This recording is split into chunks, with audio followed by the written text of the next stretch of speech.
Rail বিভাগৰ বিৰুদ্ধে প্ৰতিবাদত উত্তাল ৰঙিয়া। ৰেল প্ৰবন্ধকৰ কাৰ্যালয়ৰ সন্মুখত পথ অৱৰোধ কৰি উজ্জ্বল প্ৰতিবাদ কামৰূপ আছুকে ধৰি নাগৰিক মঞ্চৰ। অমৃত ভাৰত ষ্টেচন নিৰ্মাণৰ নামত দুৰ্নীতিৰ ফন্দি কৰাৰ অভিযোগ ৰঙিয়া ৰেল সংমণ্ডলৰ বিৰুদ্ধে। প্ৰতিবাদকাৰী দাবী নিৰ্মাণ হ'ব লগা ষ্টেচনৰ FOVৰ দুইমূৰত ৰেম্পৰ ব্যৱস্থা কৰি ইপাৰ সিপাৰ হ'বলৈও খোলা ৰাখক। কামৰূপ জিলা ছাত্ৰ সন্থাই ৰঙিয়া আঞ্চলিক ছাত্ৰ সন্থা, ৰঙিয়া জ্যেষ্ঠ নাগৰিক মঞ্চ, ৰঙিয়া ষ্টেচন নাগৰিক মঞ্চকে আদি কৰি ৰঙিয়া ষ্টেচন ব্যৱসায়ী সন্থাকে আদি কৰি আমি ইয়াত বিক্ষোভ কাৰ্যসূচী গ্ৰহণ কৰিছোঁ। ইয়াৰ পৰা আমি স্পষ্টভাৱে ক'ব বিচাৰিছোঁ যে অসমক কেৱল বাঞ্ছনা কৰা হয়। এই যিটো ৰেল ষ্টেচন, ৰঙিয়া যিটো ৰেল ষ্টেচন, ৰঙিয়া ৰেল ষ্টেচনটো কেৱল মাত্ৰ এনে গঢ় লৈ উঠা নহয়। এই অঞ্চলৰ ৰাইজৰ প্ৰায় সুদীৰ্ঘ ৩৫ বছৰৰ আন্দোলনৰ ফলত, দাবীৰ ফলত এই ৰেল ষ্টেচনটো গঢ় লৈ উঠিছিলে। কেৱল ইয়াৰ ৰঙিয়াৰ মানুহে টাটা বাই বাই দিবলৈ, ট্ৰেইনক টাটা বাই বাই দিবলৈ ৰৈ থকা নাইতো।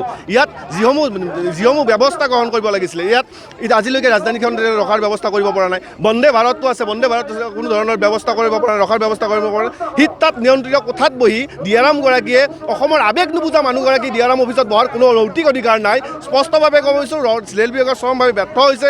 আমি এটা কথা স্পষ্টভাৱে ক'ব খোজোঁ যে আগতে যি এখন থলুৱা নিযুক্তিৰ ক্ষেত্ৰত যি ধৰণৰ ব্যৱস্থা আছিলে, যে 100% আমি থলুৱা নিযুক্তিৰ বাবে বাৰে বাৰে ছাত্ৰ সন্থাই দাবী কৰি আহিছোঁ, কিন্তু এই ক্ষেত্ৰতো কোনো ধৰণৰ ব্যৱস্থা গ্ৰহণ কৰিব নোৱাৰাটো চৰম ব্যৰ্থতা, ধিক্কাৰ জনাইছোঁ। স্থানীয় ৰাজ্যৰ বাবে লোকেল ট্ৰেইনৰ ব্যৱস্থা কৰক। বন্দে ভাৰতৰ ৰাজধানী এক্সপ্ৰেছ ৰঙিয়া ষ্টপেজৰ অনুমোদন কৰক। ৰেল বিভাগৰ তৃতীয় আৰু চতুৰ্থ বৰ্গত থলুৱা প্ৰাৰ্থীক নিযুক্তি দিয়ক। উত্তৰ পূৰ্বাঞ্চলৰ ৰাজ্যসমূহক লৈ প্ৰকৃত NFR গঠন কৰক। SK12, SK13, SK14 বেলগেট বন্ধ কৰাৰ প্ৰস্তাৱ প্ৰত্যাহাৰ কৰক। বহু প্ৰয়োজনীয় ৰঙিয়া তিনিআলিত থকা ৰেলৱে লেভেল ক্ৰছিঙৰ RM2 বেলগেটৰ ওপৰত উৰণীয়া সেতু নিৰ্মাণ কৰক। ৰেল ষ্টেচনৰ সকলোবোৰ প্লেটফৰ্মৰ শৌচাগাৰ, বহা আসন, খোৱাপানীৰ ব্যৱস্থা কৰক। শীঘ্ৰে এই দাবী পূৰণ নকৰিলে অনাগত দিনত জংগী আন্দোলনৰ সংকাৰ আছুকে ধৰি বিভিন্ন দল সংগঠনৰ।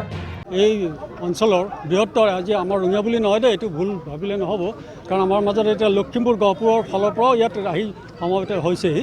কাৰণ তেখেতসকলৰ মানে কি এটা মন কি বাত তেখেতসকলে ক'ব বিচাৰিছে যে আৰু বঞ্চনা নচলিব, আৰু বঞ্চনা আপোনালোকে নকৰিব।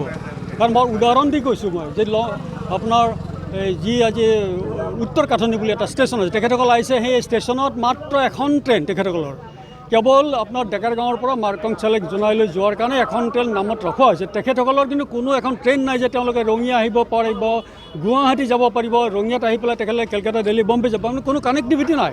এই ৰেলপথটো, ৰেল দুটা লাইন যে দুটা গোটেই আমাৰ গোটেই নেশ্যনেল ইউনিটিৰ প্ৰতীক বুলি কোৱা হয়, ক'ত তেতিয়াহ'লে বিচ্ছিন্ন কৰি ৰখা হোৱা নাই জানো? গতিকে এইবিলাকৰ হ'ল ক্ষোভ। আজি আমি ৰঙিয়াৰ ক্ষেত্ৰত কওক, ৰঙিয়া ডিভিজন এটা 2003 চনত আহিল, কি হ'ল ইয়াত? ইয়াত ডাঙৰ ডাঙৰ পোষ্ট ক্ৰিয়েট হ'ল, ডাঙৰ ডাঙৰ কোৱাৰ্টাৰ দেখিলোঁ, ৰং ৰহিচ দেখিলোঁ আমি ইয়াত। কিন্তু কি পালে ৰাইজে? আজি ষ্টেচনৰ ভিতৰত যে কোনো এটা অসমীয়া, তাত কোনো দোকান, কোনো ব্যৱসায়িক ব্যৱস্থা নাই। আজি দিনৰ ভাগত আপুনি আপত পাৰিব, না আপুনি ডাউনত পাৰিব, কোনো এখন লোকেল ট্ৰেইন নাই। আমাৰ স্থানীয় মানুহ দুপৰীয়া আৰু দিনৰ ভাগত ৰেল ষ্টেচনলৈ নাহে। কিয় এই ব্যৱস্থাটো? এইবিলাকে যে আপোনালোকৰ স্থিতিটো বদলাওক, আপোনালোকে পলিচি নতুনকৈ আপুনি ৰিভিউ কৰক। কাৰণ এই লং ডিষ্টেঞ্চ ট্ৰেইন আৰু মালগাড়ী ট্ৰেইনেই সকলো নহয়। আজি তেখেতসকলে স্থানীয় মানুহৰ যি টু ডে এক্টিভিটিজ, জীৱন জীৱিকাৰ কাৰণে যে যাব লাগে, যে গুৱাহাটী যাব লাগে, বঙাইগাঁও যাব লাগে, শিক্ষা, স্কুল, কলেজ, চিকিৎসা, ব্যৱসায়, কিহত যাব? আজি যোৱাকালি গম পাইছে আপুনি, পথ দুৰ্ঘটনাত এজন যুৱ ব্যৱসায়ীৰ মৃত্যু হ'ল। গতিকে দিনক দিনে ৰোড ট্ৰেন্সপৰ্টৰ ওপৰত যিটো বজা দিব নালাগিছিল, কাৰণ আজি বহু কোটি টকাৰে তেখেতসকলে ডাবল লাইন বনালে। কিন্তু স্থানীয় মানুহৰ যে টু ডে ব্যৱহাৰত যে আজি যাব লাগে, ইফাল যাব লাগে, সেই লোকেল ট্ৰেইনৰ আজি কোনো ব্যৱস্থা নহ'ল। ৰঙিয়াৰ পৰা মই সংবাদ